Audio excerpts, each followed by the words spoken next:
Olá, irmãos. Vamos continuar nossas aulas sobre Levítico e o tema que a gente está estudando são as impurezas em Levítico. Na última aula a gente fez só metade do capítulo 11.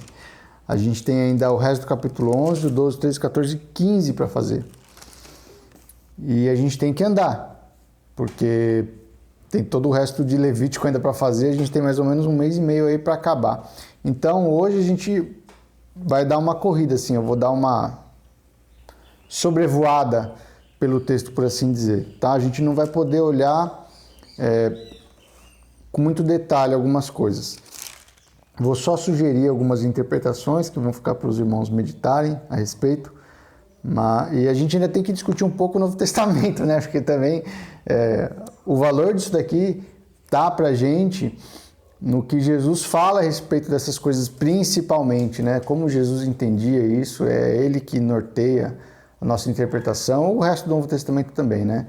É o Novo Testamento que vai dar para a gente o significado principal, o orientador do que a gente está estudando aqui. Nós estamos fazendo um esforço para entender, claro, também, o que esse texto significava na época em que ele foi escrito, porque, obviamente, essa é uma das melhores maneiras de você entender o texto, né? Você tentar entender como a primeira pessoa que recebeu o texto, o que isso significava para ela.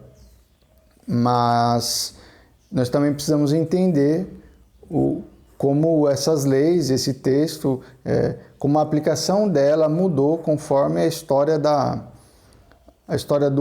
mundo, a história que Deus estava realizando foi progredindo, né? Mas tá bom. A gente viu na última aula, então, Levítico 11, a gente nós demos os pontos que traçavam um paralelo interessante entre os tipos de impureza e os julgamentos de Deus em Gênesis 3. Não só os julgamentos, se você acompanhasse a sequência dos julgamentos e olhasse um pouco mais o que estava acontecendo ali, Deus dando roupas, depois na história a gente tem a expulsão do Jardim do Éden, depois nós temos Adão e Eva tendo filho, e se a gente traçasse esses julgamentos e essa história, fizesse uma linha do tempo e colocasse essa linha do tempo em paralelo com essas impurezas em Levítico, a gente achava uma correspondência muito interessante. Então essa correspondência a gente usou como base para entender o que significam essas impurezas e como elas estão relacionadas ao pecado do homem, ao jardim e ao que Deus estava fazendo.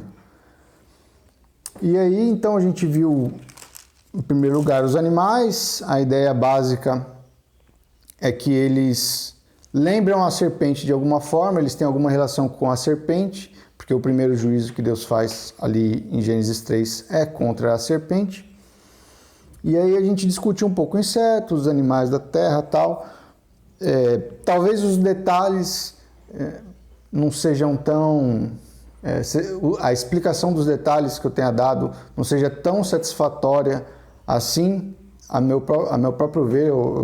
Eu acho que a gente tem que trabalhar nisso daí. Alguns detalhes do texto são mesmo bem difíceis de você tentar procurar alguma coisa, como, por exemplo, eu falei das aves. Nas aves a gente não tem lógica nenhuma. O texto só dá pra gente quais aves são impuras e quais não são. Não fala que características específicas das aves tornam elas impuras. Então a gente tem que forçar um pouco demais a especulação, talvez. Mas, de novo, ainda que alguns detalhes a gente ainda não consiga compreender perfeitamente, eu acho que esse paralelo que a gente faz com Gênesis e com Levítico aqui é muito bom para dar a gente já um quadro, como é que a gente diz, um background, uma perspectiva de como a gente vai enxergar isso como um todo, tá? E aí, é claro, conforme a gente for amadurecendo o nosso entendimento do todo, a gente vai conseguindo entender melhor os detalhes. Essa é a ideia. Mas então tá, aí a gente tinha parado no versículo 24 do capítulo 11 na última aula, que dizia assim: por meio deles vos tornareis impuros. Quem tocar o seu cadáver ficará impuro até a tarde. E quem carregar qualquer parte do cadáver deles, lavará suas roupas e ficará impuro até a tarde. Então, o Senhor Deus já tinha falado que você não podia comer do cadáver desses animais. Mas olha só o que ele diz aqui ainda. Quem tocar o seu cadáver também fica impuro. E quem carregar qualquer parte do cadáver também vai ficar impuro. Só que era uma impureza mais leve, digamos assim. Ela durava pouco tempo, né? Se você só tocasse no cadáver do animal impuro, você ficaria impuro até a tarde. E passou o dia, então, você está puro de novo. Então, é uma forma de contaminação leve. Agora, se você carregasse, pelo menos nem que seja uma parte desse cadáver, você ficaria impuro até a tarde, mas além disso, para se lavar dessa impureza, você tinha que pegar suas roupas e lavá-las. Então você vê assim que é uma progressão, né? Você não só tocou, você também carregou. É a palavra usada aqui, carregou. E essa forma de impureza, ela exigia que você também lavasse as suas roupas. Essas três formas de se contaminar, então, tocando, carregando e comendo, obviamente a gente percebe uma progressão. Uma é mais forte do que a outra. E é um símbolo de como a gente pode se afundar no pecado ou mesmo se afundar com os pecadores, que eu acho que é o significado do animal impuro, né? Isso aqui, esse tocar, carregar e comer, simbolizam o tanto que você pode ir nas suas relações com os pecadores, né? Quer dizer, você, como uma pessoa de Deus, como um crente em Jesus, tem rios de água viva para dar, mas e assim você pode influenciar outras pessoas, só que as outras pessoas também podem te influenciar, claro. E você tem que tomar cuidado com as suas relações, para ver se é você que está influenciando as pessoas a fazer o bem, ou se pessoas que fazem o mal estão te influenciando a fazer o mal. Como é que eu posso dizer? O símbolo mais grave aqui é se alimentar, que tem a ideia de incorporação. A gente pode pensar assim, se alimentar da carne tem a ver com colocar aquilo realmente para dentro de você, internalizar. Tem um paralelo também, claro, com a ceia do Senhor, né? Na ceia do Senhor a gente coloca Cristo dentro da gente, é a vida. E aqui os animais impuros simbolizavam a morte que a gente colocava dentro da gente. Mas então a gente tem esses três aspectos. Vale lembrar que os animais impuros, eles também tinham três aspectos que o tornavam impuros, lembra? Os animais da terra, né? Eles têm um casco fendido e ruminavam. Então são duas características a ver também com o toque, olha só que interessante, e outra com a alimentação. Então também tem esse paralelo para a gente criar associações e tentar chegar no significado real disso daí. O Novo Testamento fala o apóstolo Paulo, mais especificamente, fala desses três aspectos, por exemplo, Colossenses.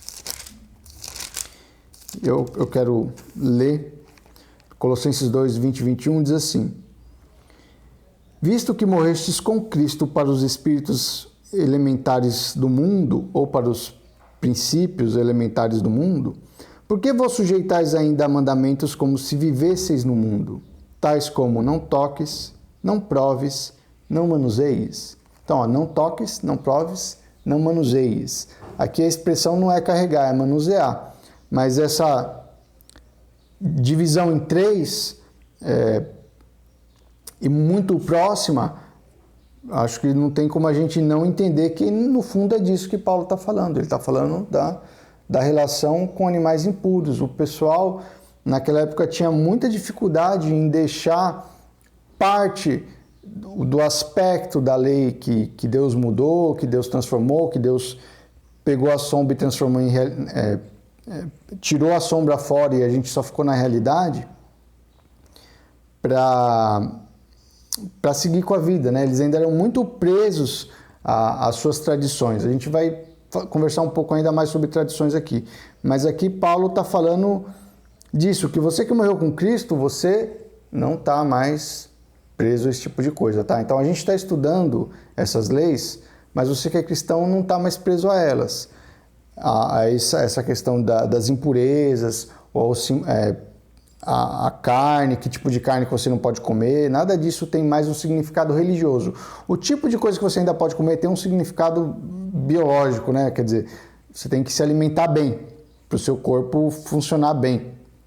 Mas no aspecto religioso da sua relação com Deus, o único alimento que realmente é importante agora é a ceia do Senhor. É o único mandamento que Deus deixou a respeito do que a gente tem que comer, tá? Mas vamos continuar aqui a questão dos animais. E aí ele vai falar um pouco mais, a gente não vai ler porque não vai dar tempo, mas ele vai falar assim, alguns outros detalhes, por exemplo, que se você chegasse em casa e tivesse dentro de uma vasilha um animal rastejante morto, aquela vasilha estava impura, você ia ter que purificar ela de alguma forma. Se fosse de barro, você ia ter que quebrar a vasilha. Se fosse de bronze, você podia lavar ela.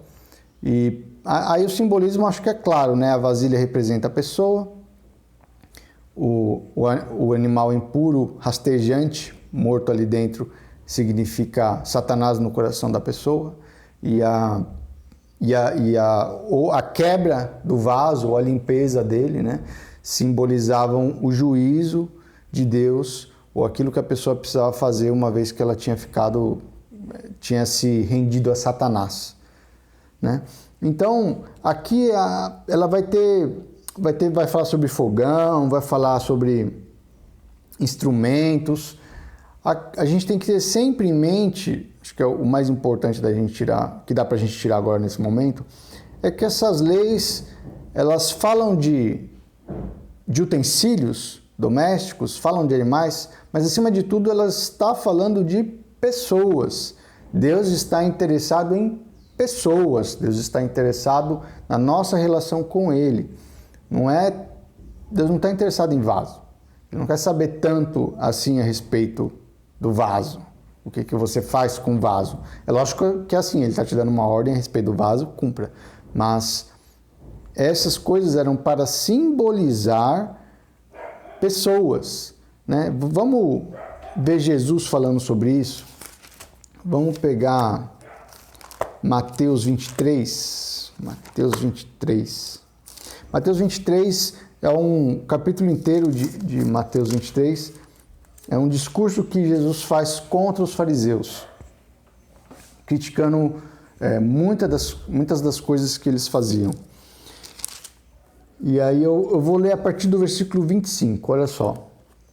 Ai de vós, escribas e fariseus hipócritas, porque limpais o exterior do copo e do prato, mas por dentro estão cheios de roubo e cobiça. Fariseu cego, limpa primeiro o interior do copo, para que o exterior também fique limpo. Então aqui Jesus faz o paralelo do copo e a pessoa, o fariseu. E ele fala que a limpeza importante é interior. Só que interior, não só o interior do copo significa a limpeza do interior do fariseu, do interior da pessoa, do coração da pessoa. Essa é a limpeza interior que Deus se importava. Era dessa limpeza que a pessoa, quando estava lá limpando a vasilha de bronze, tinha que pensar. Essa era uma figura material para lembrar de que ela precisa estar limpa por dentro, que Satanás pode entrar no coração dela e que quando isso acontecer, ela precisa ser limpa. Então, ai de vós, escribas e fariseus hipócritas, porque sois semelhantes aos sepulcros caiados, que por fora parecem belos, mas por dentro estão cheios de ossos e de toda imundícia. Assim sois vós, por fora pareceis justos aos homens, mas por dentro estáis cheios de hipocrisia e maldade. Vamos ver mais um? Vamos ver Marcos. Marcos, Jesus falando um pouco mais sobre isso, que também acho que tem uma lição importante aqui. Marcos capítulo 7. Diz assim: os fariseus e alguns escribas vindos de Jerusalém foram encontrar-se com Jesus. Repararam que alguns dos discípulos de Jesus comiam pão com as mãos impuras, isto é, sem lavá-las. Vocês leram alguma coisa a respeito de mãos impuras? Não? Nem eu. Mas aqui, pelo visto, os fariseus consideravam que se você não lavasse as suas mãos, elas estavam impuras. Pois os fariseus e todos os judeus, guardando a tradição dos anciãos, olha só, a tradição dos anciãos, eles não guardavam a lei de Deus, exatamente. Eles guardavam a tradição dos anciãos. Não comem sem lavar as mãos cuidadosamente. Então, olha só, eles adicionaram algumas coisas à lei de Deus. Eles achavam que era muito importante você lavar a mão, purificar a sua mão antes de você comer. Só que aqui em Levítico, a gente não lê nada a respeito disso. Isso era uma tradição, alguma coisa que eles tinham inventado e estavam considerando como alguma coisa muito, muito importante, praticamente como a lei de Deus. Vamos ler o que mais acontece aqui, olha só. Quando voltam do mercado, não comem sem antes se purificar. E receberam muitas outras coisas para observar. Olha só, aqui o evangelista está chamando a atenção, que eles tinham muitas outras leis além da lei de Deus. Eles tinham inventado muitas outras coisas, como a lavagem de copos, de jarros e de vasos de bronze. A gente até viu que vasilhas de bronze, sim, tinham que ser limpas, mas só quando você encontrasse um animal impuro lá dentro, morto, aí ela tinha que ser purificada, não era em qualquer situação. Mas aí, acho que, sei lá, por precaução, não, vamos lavar tudo, vai que está impuro. Começaram a entrar numa noia assim de, não, e também é melhor me purificar, e sempre se preocupando com o exterior. Né? Eles não ficaram preocupados com o interior, eles começaram a aumentar leis sobre aquilo que nem era o mais importante da lei. E olha só, então os fariseus e os escribas lhe perguntaram: por que os teus discípulos não vivem segundo a tradição dos anciãos, mas comem sem lavar as mãos? Aí Jesus lhes respondeu: hipócritas, bem profetizou Isaías acerca de vós, como está escrito: este povo honra-me com os lábios, seu coração, porém, está longe de mim. Em vão me adoram, ensinando doutrinas que são preceitos de homens. Abandonais o mandamento de Deus e vos apegais à tradição dos homens. Disse-lhes ainda: sabeis muito bem rejeitar o mandamento de Deus para guardar a vossa tradição. Então, olha só, era tão grave o que eles faziam, que eles rejeitavam o que Deus tinha falado e preferiam se apoiar na sua tradição do que naquilo que era claro que Deus tinha dito. Então, é um negócio muito louco mesmo, olha só. E aí Jesus até explica do que ele está falando, pois Moisés disse: honra teu pai e tua mãe, e quem amaldiçoar seu pai ou sua mãe certamente morrerá. E então aqui Jesus está falando assim, de uma coisa muito importante da lei, obviamente porque era pena de morte.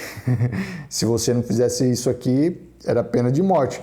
Não era todo mandamento que era pena de morte, né? Por exemplo, se você roubasse, você tinha que restituir o que você roubou, tal, tinha umas coisas. Agora esse aqui o castigo é pena de morte. Mas dizeis, se alguém disser a seu pai ou sua mãe, o que de mim poderias receber como benefício é corbã, isto é, oferta dedicada ao Senhor. Corbã, gente, lembra nossa aula sobre Levítico capítulo 1? Corbã são as ofertas. Corbã é a palavra em hebraico pelo qual ali em Levítico a gente traduz oferta, que significa algo que você leva para se aproximar de Deus. Se você não se lembra, volta lá para a aula 1, onde a gente discute esse termo e assiste de novo. Então, o que eles faziam? Olha só, o que de mim poderias receber como benefício é corbã. Ou seja, honrar pai e mãe, no contexto do Oriente Médio, tinha um significado amplo, que incluía também você dar auxílio financeiro para os seus pais. Então, seus pais envelheciam, era sua responsabilidade sustentar os seus pais. E aqui diz assim, ó, o que de mim, você, meu pai, minha mãe, poderia receber como benefício é corbã.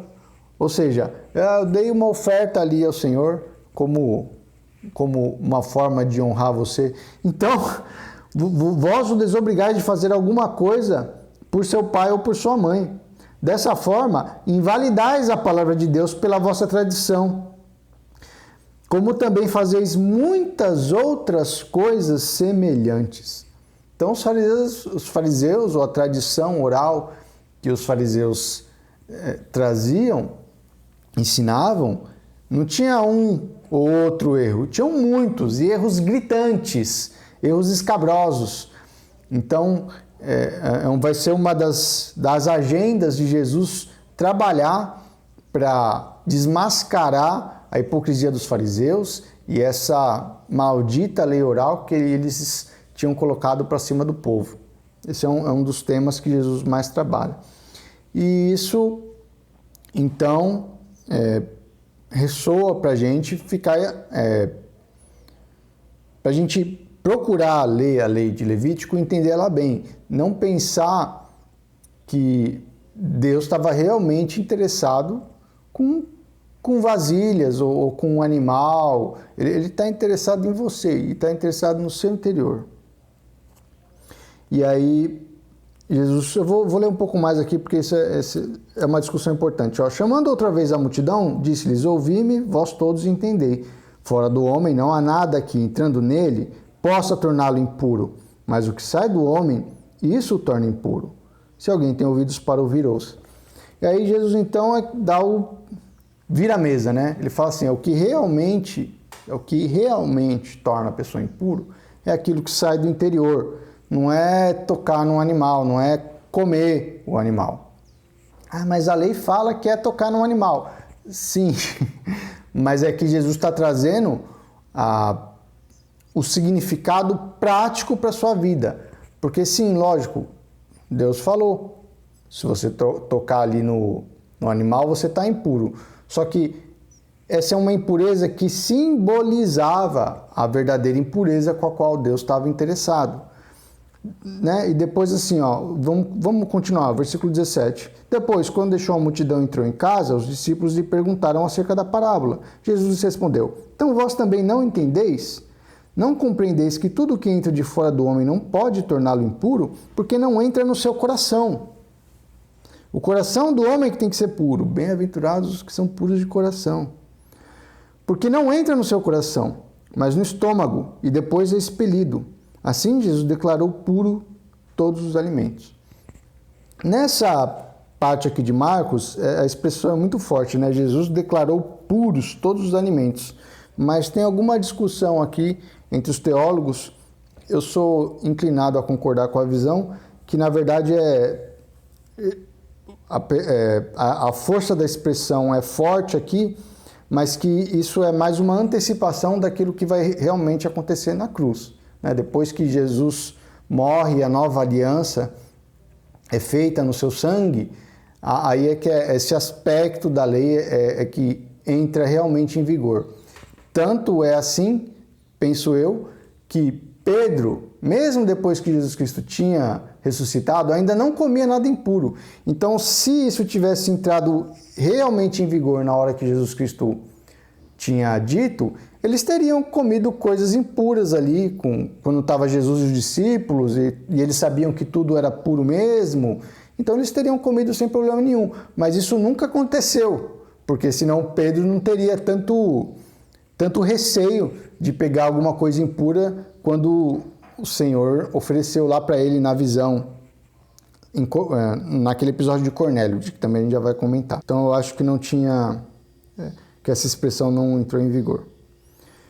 Bom, e aí prosseguiu. O que sai do homem é o que o torna impuro, pois é de dentro do coração dos homens que procedem maus pensamentos, imoralidade sexual, furtos, homicídios, adultérios, cobiça, maldade, engano, libertinagem, inveja, blasfêmia, arrogância e insensatez.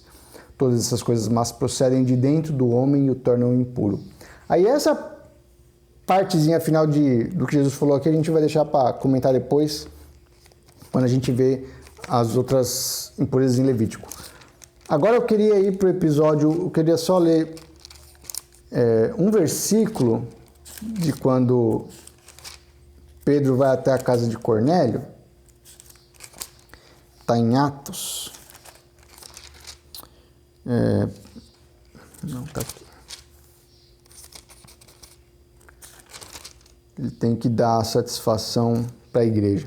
Porque eu vou só resumir, não vou ler, vou resumir para a gente se lembrar. Pedro teve uma visão, desceu um lençol que tinha todo tipo de animal impuro e profano, dependendo da sua tradição, ou dependendo da sua tradução, tem outra palavra para profano ali, comum, pode ser. Mas tinha esses animais e Deus falou assim, levanta Pedro, mata e come. E aí Pedro fala, não, de jeito nenhum, Senhor, porque nunca entrou coisa impura na minha boca. E aí Deus fala assim, não julgues que é impuro que Deus purificou. Na verdade não é bem julgues, mas depende de novo vai depender da sua tradução. O ponto importante para a gente aqui é que Deus falou que ele purificou. E logo depois disso, Cornélio, né, que tinha recebido, era um gentio, tinha recebido uma visão de um anjo, e esse anjo falava para ele chamar Pedro. Aí Pedro então é chamado, ele vai lá e pergunta o que está acontecendo. Ele falou, não, tive uma visão e é para você vir me pregar o evangelho.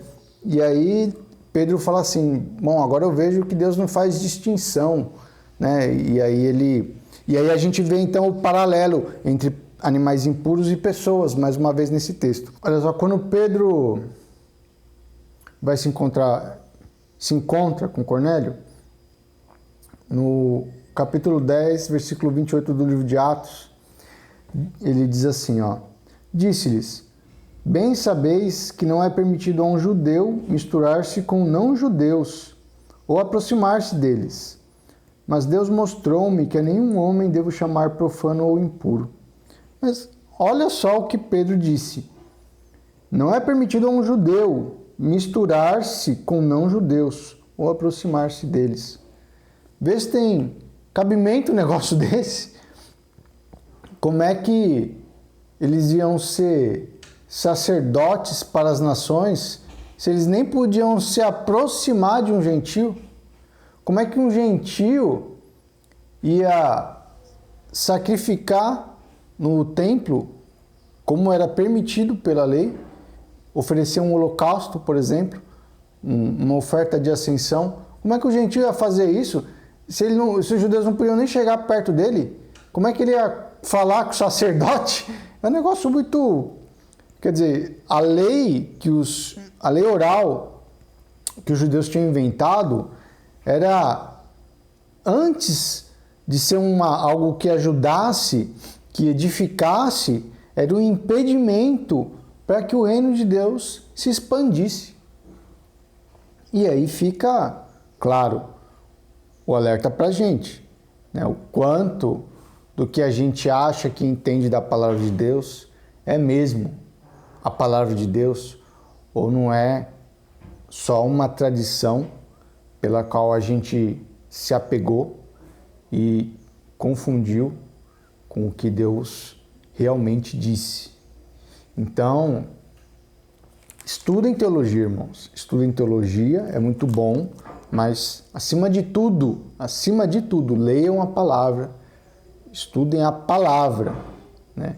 Tudo que você lê num livro de teologia, ou algum pregador falando, eu falando, pastor Reginaldo falando, qualquer um de nós falando, pega a Bíblia, verifique tudo, veja se faz sentido para você, veja se o Espírito Santo te ilumina, te abre o entendimento do texto e você vai conhecendo mais a Jesus, conhecendo mais a Deus conforme você estuda, e não se apoie simplesmente no que alguém disse com muita autoridade, com voz de quem sabe alguma coisa, e porque era sempre assim que foi feito, sempre assim que se entendeu.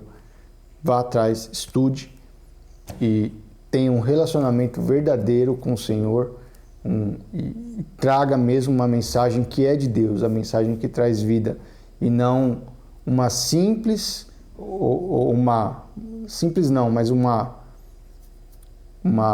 satânica mensagem que às vezes pode estar na nossa tradição, tá? A gente tem um exemplo disso na origem mesmo dos protestantes, né? A Igreja Católica ensinava coisas que os protestantes na época não concordaram de jeito nenhum, tiveram que romper com a Igreja, de tão grave que era a distorção que eles estavam fazendo nas Escrituras. Então a gente tem que ter esse mesmo espírito reformador, de entender as Escrituras e de lutar pela verdade, de lutar pelo verdadeiro ensino da palavra de Deus, tá? Então eu acho que isso faz parte da nossa origem, isso faz parte da nossa tradição, né? Isso é algo muito valioso na nossa tradição, essa ideia de valorizar a palavra de Deus acima da tradição. Mas tá bom. Aí eu só quero, para encerrar o capítulo 11, e não teve jeito, o capítulo 11, que fala de animais impuros, ele é mesmo o mais discutido, né? O mais estudado, é o que mais a gente vê referências no Novo Testamento, ou referências mais claras. A gente teve que gastar mesmo um tempo maior discutindo ele, tá? Aí o 12, 13, 14, 15 a gente vai passar um pouco mais rápido, mas eu quero ler só para esclarecer alguns pontos do final desse capítulo 11. Diz assim, a partir do versículo 39. E se morrer algum animal do qual vos é permitido comer, quem tocar o seu cadáver ficará impuro até a tarde. Ué, se morrer algum animal, como é que eu vou comer um animal que me é permitido comer se eu não tocar nele? Se morrer algum animal do qual vos é permitido comer, o bife ali, está no meu prato, é o cadáver frito do animal. Se eu comer, eu já vou ficar impuro, mas não é permitido comer, eu tenho que comer sempre com talher, não posso encostar nunca, né? Lamber os dedos. Como é que faz? Aqui fica mais claro, quando a gente vai a Deuteronômio 14, que também vai falar de animais puros e impuros, que na verdade ele está se referindo a se você encontrar seu animal morto. Tá? Se você já encontrar um animal morto, ele já está impuro. Se você matar o animal para comer, não teria problema. Mas se você encontrasse ele morto, aí teria problema. Você, israelita, não poderia comer. Você poderia dar para um gentio comer. Não seria impuro para o gentio. Mas para você, israelita, para você seria impuro. Você iria ficar impuro se você comesse. Então, só explicando esse versículo 39 aí que parece estranho. E olha só, o 41. Todo animal que rasteja sobre a terra será abominação, não poderá ser comido. Então aqui no final desse capítulo ele vai enfatizar muito essa questão do rastejar, corroborando a nossa tese, mais uma vez, de que animais impuros têm a ver com a serpente que rasteja. Tudo que rasteja sobre o ventre, tudo que anda sobre 4 pés e tudo que tem muitos pés, enfim, todos os animais que rastejam sobre a terra, não comereis, são abominação. Não vos torneis abominação por causa de algum animal que rasteja. De novo, o animal que rasteja, olha a ênfase. nem vos contamineis, tornando-vos impuros com eles. Porque eu sou o Senhor vosso Deus. Portanto, santificai-vos e sede santos, porque eu sou santo. E não vos contamineis com nenhum animal que rasteje sobre a terra. Então aqui, essas leis Deus deu para Israel. Mais para frente a gente vai ver umas outras leis e Deus vai dar tanto para Israel quanto para as nações ao redor, tá? Mas essas leis eram uma forma de Israel se separar das outras nações, delas serem santas, era uma forma delas mostrarem que elas eram povo separado de Deus no meio das nações. Mas então tá bom, chega de animais puros e impuros. Capítulo 12. Então, seguindo a ordem lá de Gênesis, primeira maldição sobre a serpente, depois a maldição sobre a mulher. A mulher teria dores no parto. Capítulo 12, versículo 1. O Senhor disse a Moisés, fala aos israelitas, se uma mulher der à luz e tiver um menino, ficará impura por 7 dias. Ficará impura como nos dias da sua menstruação.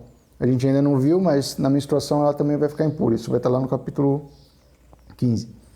E no 8º dia o menino será circuncidado na pele do seu prepúcio. Depois ela passará 33 dias purificando-se do seu sangramento. Não entrará em nenhuma coisa sagrada, nem entrará no santuário, até que se cumpram os dias da sua purificação. Então aqui, isso fala especificamente da mulher, ela não deveria entrar no santuário, mas parece ser uma questão mais geral. Se você tivesse impuro, você deveria evitar o santuário, por causa de outros textos, tá? Então, uma das complicações que você teria por ficar impuro é não ter acesso ao santuário. Então, até que se cumpram os dias dessa purificação. Mas se tiver uma menina, ficará impura por 2 semanas, como na sua menstruação.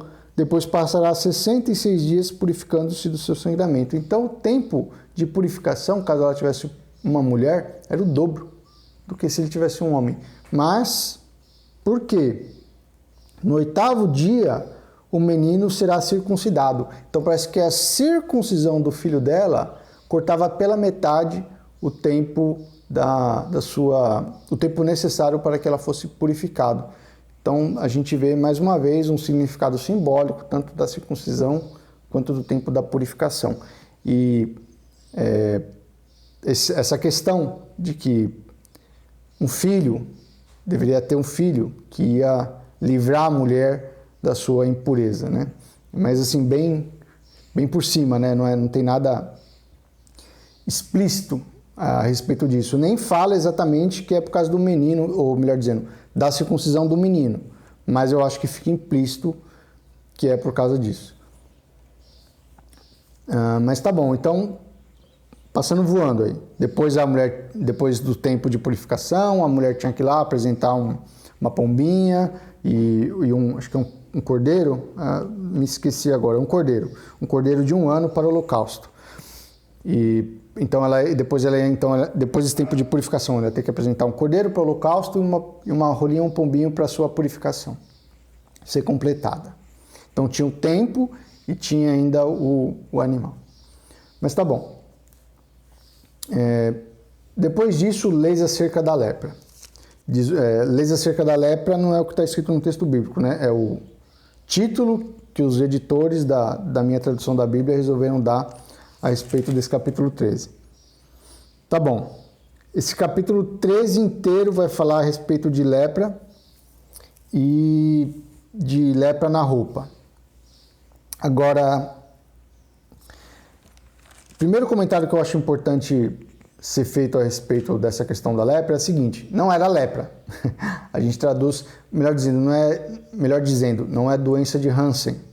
Não é o que a gente conhece como lepra hoje em dia. A gente usa muito, né, os tradutores ainda usam muito essa expressão lepra, mas várias Bíblias já trazem um asterisco, alguma coisa informando que não era bem lepra, ou o que a gente chama de lepra. Na verdade, ninguém nem tem certeza, até onde eu pude pesquisar, qual exatamente eram as doenças que estão elencadas aqui. Era alguma coisa que dava na pele, e na época eles deveriam ter mais familiaridade, mas não é doença de Hansen, tá? Não é bem isso. São várias coisas que aconteciam na pele, especificamente do jeito que está escrito aqui. E de uma maneira geral, o que a gente pode perceber a respeito dessa praga da lepra, dessa impureza, é que a pele ficava branca, e aí o pelo ficava branco também, mas não bastava que só isso acontecesse. Essa branquitude, se é que eu posso falar assim, ela tinha que descer, tinha que parecer mais fundo do que a pele, né? Tinha que chegar na carne. Então, quando essa mancha branca aí descia abaixo da pele, chegava na carne, aí você estava impuro. E, na verdade, aí eu quero tocar num assunto que eu acho interessante. No capítulo 12, quando fala que o menino tem que ser circuncidado no prepúcio da sua pele, né? No capítulo 12, versículo 3, diz assim: no 8º dia o menino será circuncidado na pele do seu prepúcio. Na verdade, no hebraico não está escrito na pele do prepúcio, está escrito na carne do prepúcio. E aí essa palavra carne vai aparecer várias vezes aqui no capítulo 13 e também no capítulo 14 e, na verdade, até também no capítulo 15. No capítulo 15 vai falar de fluxo, quando sai um fluxo de sangue da pessoa. No versículo 2 diz assim, ó: qualquer homem que tiver fluxo no seu corpo, na verdade no original é qualquer homem que tiver fluxo na sua carne. Então, essa palavra carne vai aparecer várias vezes nesses capítulos. E eu acho que, no fundo, essas impurezas aqui que vão dar para o apóstolo Paulo, como eu posso dizer, uma perspectiva sobre a teologia da carne que ele vai desenvolver no Novo Testamento. Isso não é muito discutido e realmente não tem material sobre isso, mas eu acho que é inegável o tanto de vezes que aparece a palavra carne aqui e aparecer carne lá também no Novo Testamento e não ter alguma conexão entre essas duas noções. É claro, carne aqui no Antigo Testamento, nesses textos, muitas vezes vai estar falando a respeito das partes íntimas da pessoa, mas eu acho que tudo isso tem que entrar na nossa imaginação quando a gente estiver pensando no que Paulo está falando a respeito de carne. Mas esse é um assunto complexo que não dá para entrar aqui, mas eu queria passar essa informação para vocês para ficar para sua meditação, e caso os irmãos também tiverem material, algum teólogo que discuta nesse sentido, eu acho interessante buscar saber e entender, porque às vezes a gente lê o Novo Testamento, Paulo fica falando lá de carne, e parece que ele tirou isso do nada. Não sei, é um conceito da época dele, talvez. Será que é algum termo que ele inventou? Será que é alguma coisa que Jesus Cristo falou para ele? Né? Alguma visão? E eu acho que o Antigo Testamento, aqui em Levítico, né, nessa porção de Levítico, fala bastante sobre isso. E a gente lucraria na nossa imaginação teológica se a gente meditasse sobre essas impurezas e ligasse o que o apóstolo Paulo fala a respeito de carne, tá? Mas isso é mais algo que eu vou deixar para os irmãos pensarem mesmo, porque iria muito além do que a gente pode trabalhar hoje. Mas eu queria conectar a lepra com a maldição do homem, lembra? Deus julgou a serpente, a mulher e o homem. Então a gente viu animais, tem a ver com a serpente, a mulher a gente viu a questão do parto, e agora o homem. O que tem a ver com o homem? Bom, lembra que o julgamento de Deus a respeito do homem é que ele ia trabalhar com o suor do rosto, né? Com o suor do seu rosto você comerá o seu pão. E tem como você trabalhar a lepra e a questão do suor do rosto? Mas eu acho que a maneira mais direta de você perceber que tem a ver é com a segunda parte do que Deus diz a respeito do homem, que diz que ele voltará ao pó. Né? A maldição é o julgamento da morte. Isso foi para toda a humanidade, mas Deus fala, em primeiro lugar, para o homem, que tu és pó e ao pó voltarás. E a lepra, ela era simbolicamente um estado de morte. Vamos ler os versículos 45 e 46 do capítulo 13. O leproso que tem feridas vestirá roupas rasgadas. Lembra quando você, na verdade, está muito triste, num estado de luto, você rasga as suas vestes? Então, ele vestirá de roupas rasgadas, andará descabelado, cobrirá o lábio superior e clamará, impuro, impuro. Enquanto a ferida da lepra estiver nele, estará impuro. Ele está impuro, viverá só, pois sua habitação será fora do acampamento. Então, além dele ter sinais visíveis, né, de luto, ele tinha que viver isolado, exilado. E o exílio também é uma metáfora muito comum na Bíblia sobre a morte, né? Tanto que, e também ali, se a gente lembrar no jardim, Deus fala que ele ia morrer e depois ele é exilado. Então essa questão do exílio e da morte é muito ligado. Tem como eu posso dizer, um significado, um puxa o outro na Bíblia.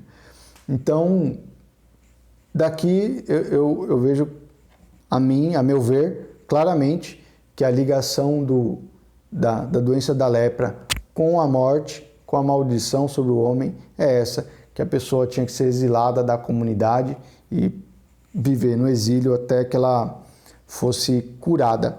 E aí, para ser curada da lepra, ou para ser purificada da lepra, ela primeiro tinha que ser curada, ela tinha que ser curada da doença, a doença tinha que ser curada de alguma forma. E aí depois a pessoa ia poder apresentar ia poder fazer o ritual de purificação. Não tinha nada que você podia fazer, não tinha um tempo que você tinha que esperar, e aí depois que passasse aquele tempo você estava puro ou podia apresentar a sua oferta. Não, você tinha que esperar Deus te curar ou de algum jeito, para então você poder ser purificado e voltar para o acampamento. Então, era algo bem complicado ficar com lepra nessa época. Está debaixo dessa impureza. Agora, uma coisa que é interessante a gente comentar a respeito do ritual de purificação da lepra, que ele era bem complicado, a gente também não vai conseguir olhar os detalhes disso, mas eu queria chamar a atenção para uma única coisa. Versículo 14 do capítulo 14. Então o sacerdote pegará um pouco do sangue da oferta pela culpa, oferta de purificação, né? E o porá na ponta da orelha direita, no polegar da mão direita e no polegar do pé direito daquele que está sendo purificado. Então, a gente já viu uma coisa desse jeito acontecendo antes, né? Na ordenação dos sacerdotes. Eles tinham que ter a orelha, o polegar direito e o pé direito purificado. Aqui o leproso passa também por esse ritual, mas ele não é o sacerdote. Então, qual seria a ideia? Eu acho que é o leproso sendo restaurado à nação sacerdotal, né? Porque cada israelita, ele não era um sacerdote, como os sacerdotes eram sacerdotes, mas a nação era uma nação sacerdotal. Em certa medida, ele era um sacerdote para outros povos. Ele era um sacerdote para as nações, não era um sacerdote para o seu próprio povo, mas era um sacerdote para as nações. Então, Deus está ali restaurando ele ao seu status de israelita completo. Ele estava fora do acampamento, agora ele está voltando para o povo, ele está voltando a fazer parte da nação sacerdotal. Tá bom? Só pulando isso, como eu tinha comentado, a serpente, julgamento sobre a mulher, julgamento sobre o homem, e aí depois lá em Gênesis diz que Deus deu roupas para Adão e Eva. E aí depois, ainda no capítulo 13, discutindo os tipos de lepra a respeito que a pessoa podia ter, a partir do versículo 47 diz de lepra na roupa, quando surgir mancha na lepra em alguma roupa, seja em roupa de lã, seja em roupa de linho, tal. Então aqui vai ter a discussão da lepra na roupa. A gente não vai entrar nos detalhes.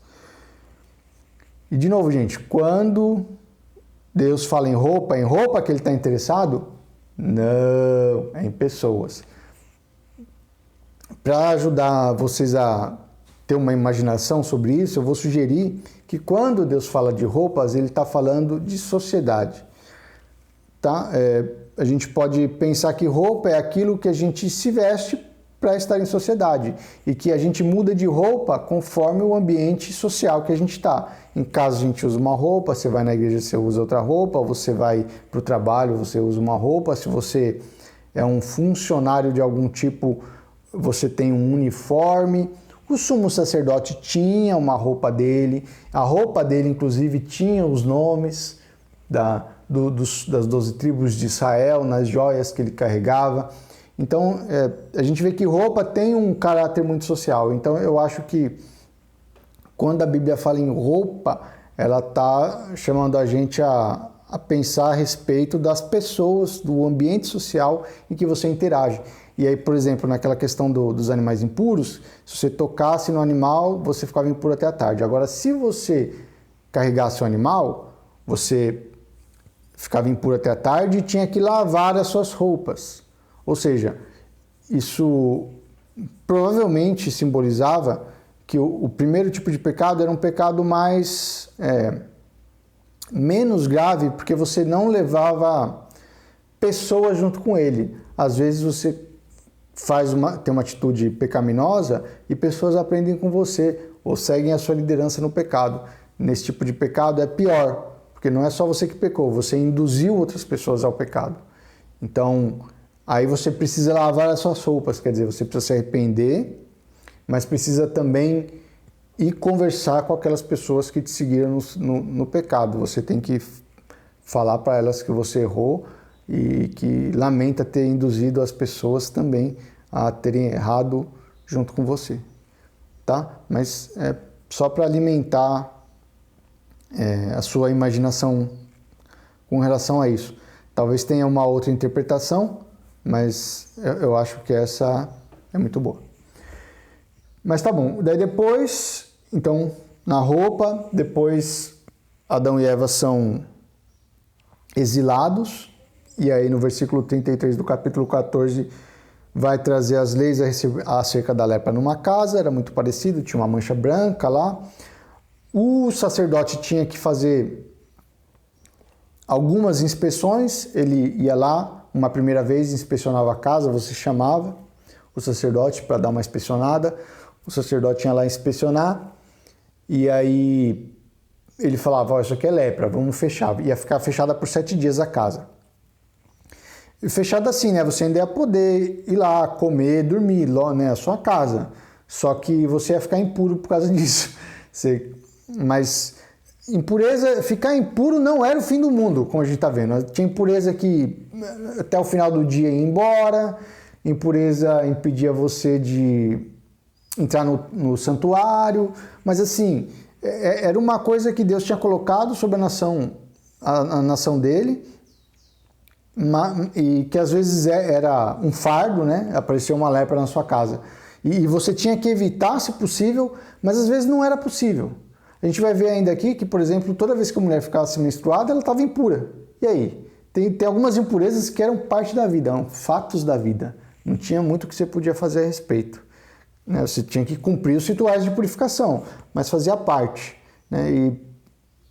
Então, não pense assim que depende muito também do grau de impureza. A lepra já era um negócio bem mais sério, você ficava isolado, tinha que esperar curar, tal. Mas, então, toda vez que a gente pensa em impureza, a gente tem que lembrar que existem uma gradação, tá? Existe uma gradação. Tem uma impureza que já é bem mais séria, mais grave, mais difícil de lidar, mas tem outras que não. E, de novo, isso é uma figura do pecado. Tem pecado que é mais fácil de lidar do que outros. E se você for escalando no pecado, tirar o pecado da sua vida vai ficar mais difícil. Você vai ter que lutar mais. Você vai precisar de mais esforço, correr mais atrás de Deus, né? E isso é uma figura também para a gente manter separado do pecado, porque se a gente começa a dar abertura, um abismo chama outro abismo, e a coisa vai levando a um abismo cada vez maior. Mas, então o sacerdote ia lá, fechava a casa por 7 dias, depois ele voltava, e aí, se ainda tivesse a lepra lá, ele ainda deixava isolado, e aí na terceira vez ele condenava a casa. Se a terceira vez não tivesse como, a casa tinha que ser derrubada. Não ficava pedra sobre pedra que não fosse derrubada, tá? Essa é quando a casa estava impura. Então, aí no final do capítulo 15, a gente vai ter impurezas do homem e da mulher, que vai ter a ver com qualquer fluxo de sangue, e vai ter a ver também com a menstruação da mulher, ou quando o homem solta sêmen, e isso tornava a pessoa impura. Então você não podia ter o ato conjugal sem ficar impuro. Você era casado, mas não podia participar do ato conjugal sem ficar impuro. Então era uma coisa da vida, assim, você não podia ter filhos sem passar por um momento de impureza. E Deus colocou isso sobre a nação de Israel, para eles simbolizarem que todas as suas relações tinham problemas, toda a nossa vida é contaminada pelo pecado, em pecado a criança é concebida, né? Como diz Davi, em pecado me concebeu minha mãe, e das partes mais íntimas da pessoa, né, sai a impureza. A pessoa, ela, a priori, né, ela está pura, mas se saísse sangue de dentro dela, ela ficava impura. E não era qualquer sangue, era um fluxo que vem lá de dentro, que vem fluxo da carne, né? Então o sangue, não é o sangue que é impuro, é o sangue que vem da carne. Então parece que o sangue carrega essa impureza que vem lá de dentro do homem para fora, que é onde eu acho que deve estar a nossa imaginação nesses versículos aqui em Levítico, quando Jesus fala lá de que é do interior do homem que sai coisas que o contaminam. Eu acho que ele tem a ver com essas impurezas aqui em Levítico. Nós temos uma pergunta. Como foi o nascimento de Jesus? Ele ficou impuro? Se na concepção de um filho nasce em pecado, então Jesus nasceu em pecado? Tá. Bom, em primeiro lugar, é a mulher que fica impura, né? Capítulo 12 diz assim: se uma mulher der à luz e tiver um menino, ficará impura. Então é a mulher que fica impura. Mas também, por outro lado, Jesus Cristo, que nasceu do Espírito Santo, não herdou o pecado original. Então ele se identificou com o nosso pecado, mas ele não herdou o pecado original. Como ele não herdou o pecado original, ele não herdou também a maldição do pecado original. E como as impurezas em Levítico têm a ver com o pecado original, as impurezas não vão fazer sentido para ele, não pega sobre ele. Isso é o que eu acho, tá? A respeito nessa linha de raciocínio que a gente está tendo, comparando e pensando as impurezas em Levítico, relacionando elas com aquela maldição que Deus colocou sobre a humanidade no Jardim do Éden, como Jesus não está não tá debaixo dessa maldição, eu acho que essas impurezas também não fazem sentido sobre ele. Não só pelo fato dele ser Deus, mas pelo fato dele ser homem, que não está debaixo do pecado original. Ele não ficaria impuro, não teria como ele ficar impuro, porque ele era puro de verdade. E aí ele também não... Aí, por exemplo, quando uma mulher impura, né, que tem um fluxo de sangue, vem ter com ele não fica impuro. Quando ele toca num cadáver, a gente não viu aqui em Levítico, essa lei vai estar em Números, mas se você toca num cadáver, você fica impuro também. Mas quando ele tocava numa pessoa, ele não ficava impuro. É o contrário que acontecia. A pessoa ressuscitava. Uma das piores formas de impureza, se não a pior, que é a morte, se você tocasse num cadáver, você também tinha um ritual de purificação complicado para fazer. Você tinha que se purificar 2 vezes no 3º dia e depois de novo no 7º. No 3º e no 7º. E isso Jesus não precisava disso. Com ele não tinha esse problema, porque ele não estava. Eu acho que é um dos motivos, inclusive, pelo qual essa leitura ajuda a entender essa questão de Jesus. A gente sempre pode apelar, não, Jesus era Deus, então ele não ficava impuro, ele tinha um toque lá, tal, tudo bem, assim, você pode. Eu acho isso apelação. Acho que faz mais sentido pensando na imaginação ali de Levítico como leis que tem a ver com o pecado original, que Jesus não estava debaixo desse pecado original, então ele não, essas leis, essas impurezas não tinham efeito sobre ele, essas questões de impureza. Aí se ele fizesse aqueles rituais era só por fazer, assim, para prestar contas, né, para cumprir a lei, não que ele como se diz, não que ele ficasse impuro mesmo.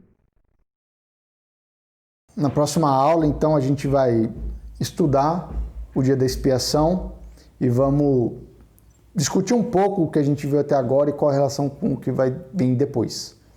E aí, se der tempo, a gente já avança aí pro capítulo 17 e 18, tá bom? Então, até a próxima aula.